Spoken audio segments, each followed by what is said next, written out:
Good evening friends, मैं अभिजीत कुमार दुबे समृद्धि IAS के YouTube channel पे आप सभी का हार्दिक स्वागत करता हूं, अभिनंदन करता हूं। दोस्तों, बहुत ही महत्वपूर्ण सूचना और महत्वपूर्ण बात को लेकर के आपके सामने आया हूं, इसलिए पूरी बात को सुनिएगा और इस चैनल को सब्सक्राइब कर देना है, लाइक कर देना है और पूरी बात को सुनिए कि एक तार्किक बात मैं आपके सामने कहने आया हूं, क्योंकि सभी विद्यार्थियों को लग रहा है कि एक मार्च में एग्जाम हो जाएगा।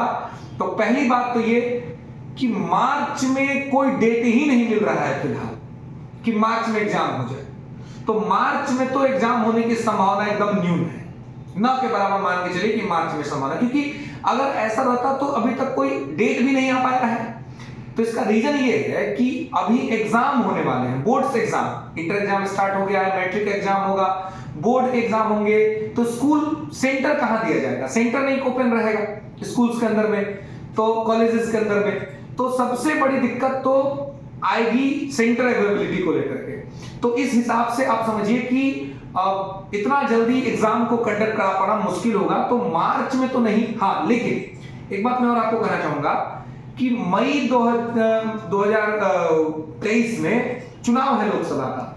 तो चुनाव जो है, तो आप देखेंगे कि मई 2023 में जो चुनाव है, तो चुनाव में अब चुनाव से पहले सरकार जो है वो क्या करेगी? तो संभव है कि चुनाव से पहले सरकार जो है वो एग्जाम करा दे, संभव है ऐसा।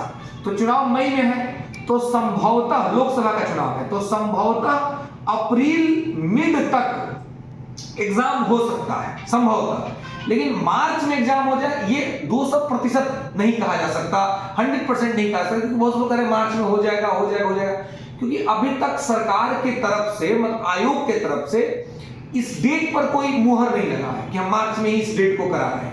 इसलिए मार्च में तो एग्जाम होने की संभावनाएं नहीं है। तो एग्जाम अप्रैल फर्स्ट वीक में हो जाए, मिड में हो जाए, लास्ट में हो जाए, मई से पहले हो जाएगा। चुनाव से पहले एग्जाम करा लीजिए। अब दूसरा कि अगर एग्जाम पहले हो रहा है तो इसमें तनाव लेने का और इसमें डरने का जरूरत नहीं, क्योंकि अब तो जो आयोग का कर रहा है वो कर रहा है। 1 नंबर 2 नंबर से जिन विद्यार्थियों का TR2 में नहीं हुआ है, तो तैयारी तो लगभग आपकी है ही, अब आपको रिवीजन करना है। तो अच्छा बात है ना कि कंटिन्यूटी के साथ एग्जाम हो रहा है।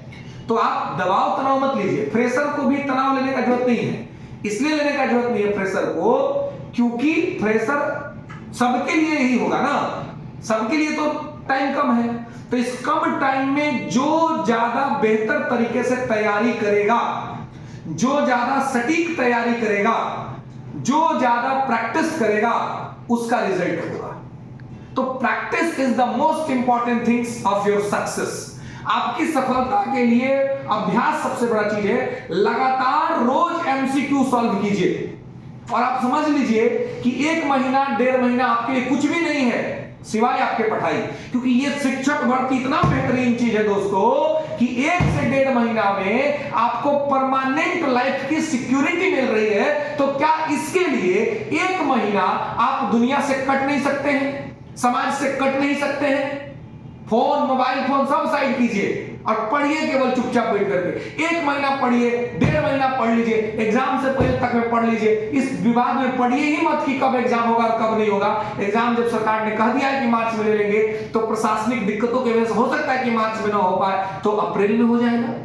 एग्जाम तो होगा, टाइम तो कम है। तो आपको अभी से ही ये मान के चलिए कि परसों एग्जाम है, तरसों एग्जाम है, हमको एग्जाम देना है, एक दिन डायरी में काटिए, कैलेंडर में काटिए। आज एक दिन कट रहा है, फरवरी 1। तो अब इस तरीके से काट करके तो क्या करना है आपको? अपने आप को सब चीज से थोड़ा अलग कर लीजिए और अपने आप को फोकस करिए तैयारी पर कि आपको जो है वो क्या करना है, कि आपको प्रॉपर तैयारी करनी है। घटना चक्र या कोई लूसेंट का जो ऑब्जेक्टिव है जीके जीएस के लिए, 40 नंबर जीके जीएस गेम बनाएगा नहीं तो गेम बिगाड़ जरूर देगा, तो गेम बिगड़ना नहीं चाहिए। 40 नंबर के उस ऑब्जेक्टिव को पढ़िए, उससे करिए 40 नंबर का।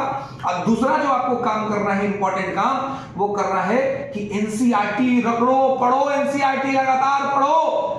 जो 11-12 वाले हमारे विद्यार्थी हैं पीजीटी के लिए, उनको मैं कहूंगा 11-12 का जो भी विषय है उसका एनसीईआरटी लिखा करके रगड़ दो, पढ़ लो, पी जाओ उसको। 1 महीने का टाइम है, ध्यान रखना कि जो खिलाड़ी 6 बॉल में 40 रन बना दे, 36 रन बना दे, 30 रन बना दे, उसका नाम होता है। आज जो 6 बॉल में 3 रन बनाए, उसका क्या नाम होगा? कुछ नाम नहीं होगा। धोनी को मैच का फिनिशर क्यों कहा जाता है? इसलिए फिनिशर कहा जाता है क्योंकि अंतिम में आके कम ओवर में भी वो अच्छा रन बनाकर टीम को जिता देते थे। आपको भी अपने कैरियर का फिनिशर बनना है, कैरियर को फिनिश करना है और शिक्षक बनना है इसी 1 महीने के अंदर में। तो लगातार पढ़िए, इससे रिजल्ट हो जाएगा। धन्यवाद मित्रों, फिर मिलेंगे अगले वीडियो में और बताएंगे कि कैसे पढ़ना है, क्या पढ़ना है और किस तरीके से पढ़ना है। धन्यवाद।